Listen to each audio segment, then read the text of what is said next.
ভগবানের কাছে যেটা আছে আমাদের কাছে সেটা নেই, আর আমাদের কাছে যেটা আছে সেটা ভগবানের কাছে। ভগবানের কাছে কি আছে? ভগবানের কাছে আছে কৃপা, আর আমাদের কাছে আছে কি? ভক্তি। কোন ভক্ত যদি ভক্তি হয়ে ভগবানকে ডাকতে পারে তাহলে ভগবান বলছে সেই ভক্তকে আমি কৃপা করতে পারি। কৃপা মানে কি? এই যে আমরা অনেক সময় বলি না ঠাকুরের কৃপা নাই, ঠাকুরের কিন্তু দয়া নাই। কৃপা মানে হলো করে পাওয়া। আগে তুমি কর্ম করো, তারপর তুমি ফলের আশা। কর্মণ্য ব্যাধি কাস্তে মা ফলেষু কদাচন। আগে তুমি কর্ম করো, তারপর তুমি ভগবানের কাছে যাও। একদিন আমি দক্ষিণ 24 পরগনা যখন আসছিলাম, রাস্তার মধ্যে আস্তে আস্তে কি দেখলাম জানেন? একটা বিরাট বড় বাউন্ডারি দেওয়া আছে, আর একটা ছোট ঘর। হঠাৎ লক্ষ্য করলাম কি জানেন মা, যে ঘরটার ভেতরে যে হাত ঢুকছে 1 মুঠো করে টাকা, যে হাত ঢুকছে 1 মুঠো করে টাকা বার করছে। অর্থের লোক না। আমি বললাম এদেরকে সমস্যা কি? ব্যাপারটা দেখছি ঘরটা একটা ঘর, যে লাইনে দাঁড়িয়েছে হাতটা ঢুকছে আর 1 মুঠো করে টাকা বার করছে।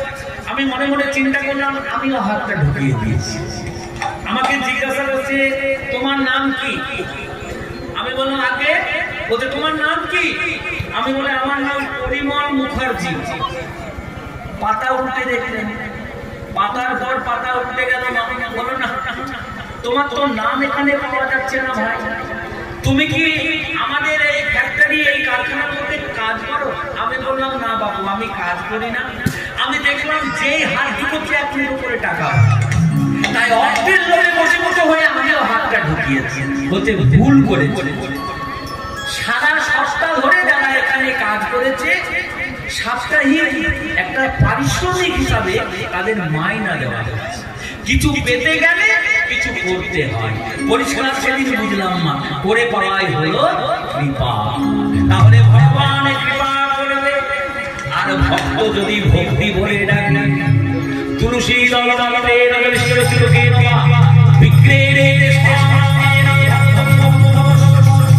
হে ভগবান, ভগবান বলছে আমার মনে মনে ভক্ত যদি ফল নিয়ে আসে সেই ফল গ্রহণ করে ফল যদি আমার দুটো ফুল নিয়ে আসে ফুল আমি গ্রহণ করি, ফুল যদি আমি দুটো পাতা আমার নিয়ে আসে সেই পাতা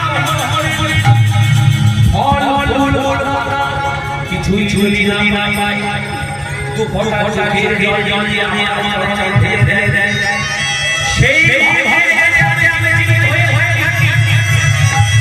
কৃষ্ণ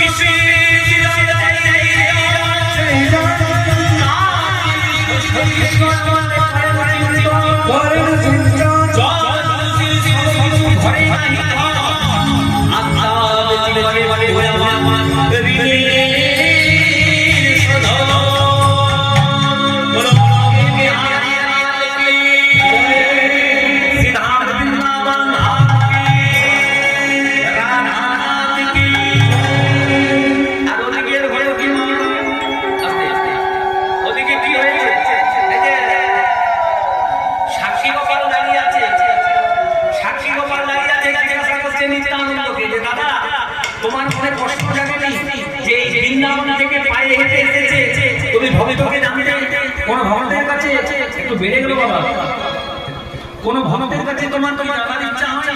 হ্যাঁ, আমি ভক্তদের কাছে শুনেছি ভক্তের মনোবাসনা পূরণ করার জন্য শ্রীরাম বৃন্দাবন থেকে এই গোপাল মূর্তি নিয়ে এসেছিল, যার নাম হয়েছিল সাক্ষী গোপাল।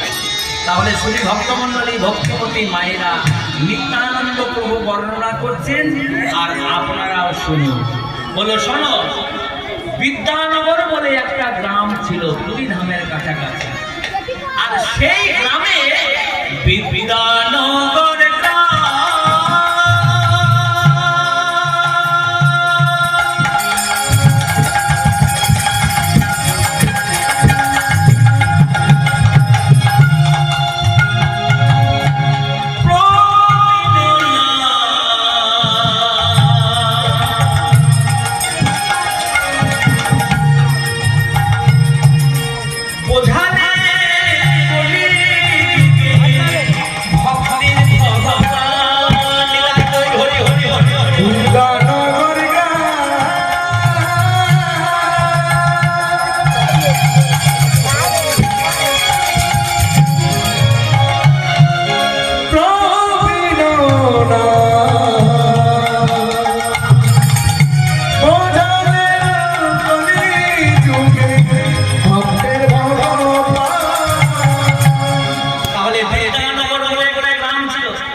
বছরের একজন বৃদ্ধ কুলীন ব্রাহ্মণ বাস করতেন। 4 ছেলে, প্রমাণ দিয়ে শুনুন, একটা মেয়ে। যা কিছু রোজগার করেছিল ছেলেদের ভাগ করে দিয়েছে। মেয়ের জন্য বিয়ের ব্যবস্থার জন্য অর্থ রেখে দিয়েছে। স্ত্রী এখনো বর্তমান, বেশ সাজানো গোছানো সংসার। বিদ্যানগরে সেই প্রবীণ ব্রাহ্মণের বয়স হলো 80 বছর। জীবনে কোনোদিন ধর্ম করেনি, শুধু রোজগার করেছে। আমার আমার আমার আমার করে করে শুনে রোজগার করে গেছে। দেখুন মানুষের শেষ পরিণতি কি হয়। আর সেই গ্রামে আরেকজন ব্রাহ্মণ ছিল, সেটা নবীন নামে ছিল।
চরিত্র। একজনের শুধু রোজগার করতে করতে 80 বছর বয়স হয়ে গেল, আর একজনের মা বাবা নেই, ছোটবেলায় মারা গেছে। একটা রাধা মাধবের মন্দির দিয়ে গেছিল, ভাঙাচোরা মন্দির, সেই রাধা মাধবের সেবা করছে। দেখতে দেখতে তার 20 বছর বয়স হয়ে গেল মা। দেখুন দুদিকে দুটি চরিত্র। আর 80 বছরের সেই ব্রাহ্মণ কোনোদিন সাধন ভজন করলো না, কৃষ্ণ ভজন করলো না। যা কিছু রোজগার করে যে 4 ছেলেদের মধ্যে ভাগ করে দিয়েছে। এবার পাড়ার লোকরা যখন বৃন্দাবন যাচ্ছে, মনে মনে চিন্তা করলো, জীবনে তো কোনোদিন ধর্ম করলাম না, দেখতে দেখতে তো বয়স হয়ে গেল, অর্থ করি তো সব ছেলেদের মধ্যে ভাগ করে দিয়েছি, আমার মনে বড় সাধ, আমি বৃন্দাবন যাব। দেখুন 80 বছর বয়স, মনে মনে সাধ হয়েছে আমি বৃন্দাবন যাব।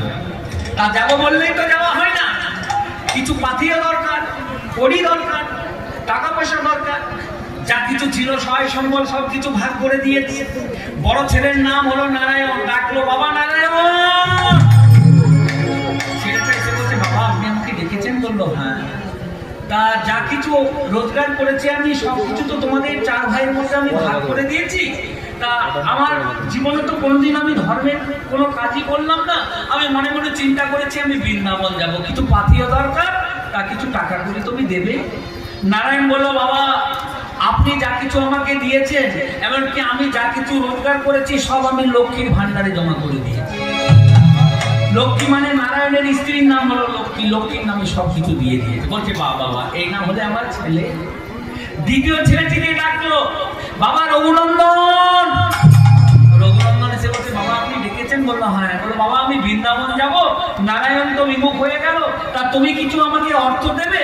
বলছে বাবা আপনি তো জানেন জানকী, রঘুনন্দনের স্ত্রীর নাম জানকী। বলছে জানকী কেমন আপনি তো জানেন। সঙ্গে সঙ্গে সেও ফিরে গেল মা। তৃতীয় ছেলেকে ডাকলো, বাবা রঘুনন্দন। সে এলো, বললো মধুসূদন। সেও ফিরে গেল মা। বিপদে বাড়ি মধুসূদন, সেও ফিরে চলে গেল। এবার নিজের স্ত্রীর নাম হলো মাধবী। বলছে মাধবী ছেলেরা তো আমার কেউ সঙ্গ দিল না, তুমি আমার সঙ্গে বৃন্দাবন যাবে? মাধবী বলছে স্বামী আমি তোমার অর্ধাঙ্গিনী, তুমি পূর্ণ করলে তুমি বৃন্দাবন গেলে আমি তো ঘরে বসেই অর্ধেক আমার পূর্ণ হয়ে যাবে, আমিও তোমার সঙ্গে যেতে পারবো না। সবাই সঙ্গ ত্যাগ করে দিল মা। চিন্তা করুন, ওই চন্দ্রভাগা নদীর তীরে সন্ধ্যাবেলায় গিয়ে ব্রাহ্মণ কাঁদছে আর বলছে দারুণ সংসারে আমি এসেছি। সবাই মানুষকে ভালোবাসে, স্বার্থের ভালোবাসা। কাঁদছে আর বলছে এই সংসারে কেউ আমাকে ভালোবাসে না, দারুণ সংসারে এসব চরিত্র দেখিয়া আমার প্রাণে লাগিছে ভয়। কলিকালে সাপের মুখে শুতিয়া রয়েছি, আমার না জানি কখন কি হয়, আমার না জানি কখন কি হয়। সংসারে এমন চরিত্র দেখিয়া না জানি কখন কি হয়, না জানি কখন কি হয়। চন্দ্রবাবা নদীর জলে প্রাণ বিসর্জন দেবে, আর সেই শব্দ গিয়ে পৌঁছলো কোথায়? রাধা মাধব মন্দিরের সেবায় 20 বছর যার বয়স ছিল না, সঙ্গে সঙ্গে সেখানে গিয়ে ব্রাহ্মণকে জড়িয়ে ধরেছে, বলছে ঠাকুর মশাই আপনি আত্মহত্যা করছেন কেন? বলো জানো এই সংসারে কেউ আমার সাথ দিল না, আমার বৃন্দাবন যাওয়ার সাথ ছিল। সেই 20 বছরের অকুলীন ব্রাহ্মণ ছেলে বললো আমি আপনাকে নিয়ে যাব। বৃন্দাবন যাবেন? রাধা মাধবের মূর্তির সামনে রাধা মাধবকে বললো, রাধা মাধব তুমি তোমার সেবা তুমি নিজেই করে নাও, আমি ভক্তির আশা পূরণ করার জন্য চললাম তোমার ধাম। তাহলে বৃদ্ধ ব্রাহ্মণ আর ওই 20 বছরের নবীন ব্রাহ্মণ দুজনেই চলে যাচ্ছে শ্রীধাম বৃন্দাবনে। বলো বৃন্দাবন ধাম কি? পথ চলিতে আর চলিতে, পথ চলিতে আর চলিতে, পথ চলিতে পথ চলিতে আর চলিতে, তুমি গাও গাও কৃষ্ণ নাম, মধুর নাম, হরি নাম, হরিতে গাও কৃষ্ণ নাম, মধুর নাম, হরি নাম, তুমি গাও গাও কৃষ্ণ নাম, মধুর নাম, হরি নাম, ও তুমি গাও গাও কৃষ্ণ নাম, মধুর নাম, হরি নাম।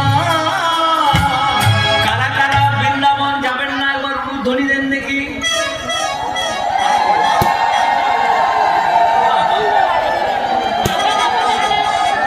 আজকে দেখুন আমি জানি যে তন্ময় হয়ে এইভাবে যারা কীর্তন শোনে তাদের কিন্তু মনেই থাকে না ঘর সংসার।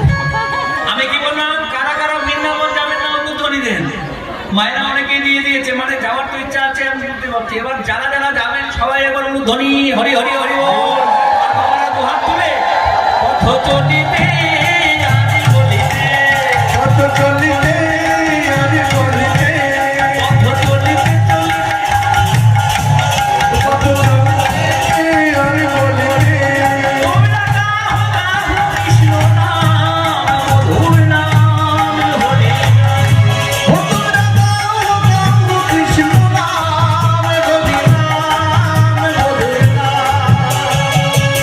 হাতে তালি দিয়ে নাম গাইতে হয় কেন? তালি দিলে কি হয়? গাছের তলায় দাঁড়িয়ে যদি তালি দেওয়া হয় না, গাছের মধ্যে যত পাখি আছে পোকা আছে সব উড়ে চলে যায়। তেমনি হরিনামের তালে তালে যদি আমরা তালি দিই, আমাদের দেহে যতগুলো কামরূপ পক্ষী আছে সব উড়ে চলে যাবে। তাই সবাই হাত তালি দিয়ে পথ চলিতে আর চলিতে, পথ